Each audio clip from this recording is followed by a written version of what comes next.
quit the BJP. So with the anger and the pressure being mounted on the centre by the DMK, an actor turned politician, Ranjana, quitting the BJP and slamming the three-language imposition. Deepak, so the first casualty for the BJP from Tamil Nadu is the actor turned Neta Varshini, who has decided to quit the BJP. This comes amid the pressure that the DMK is already putting.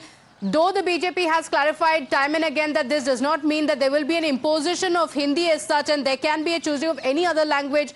The actor turned politician, Ranjana, quitting the BJP. What is the impact that it could have?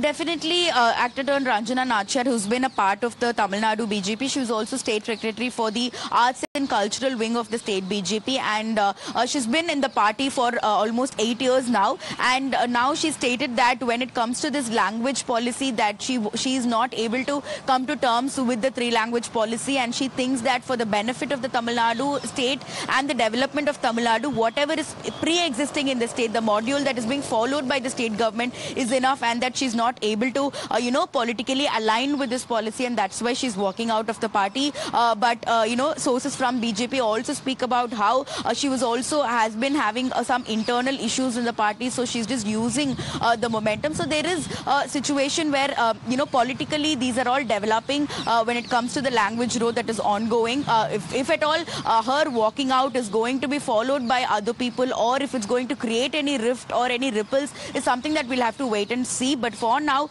we are given to understand that this particular leader from the BJP has walked out. So we'll have to wait and see how the BJP is going to officially react for this. Okay, all right.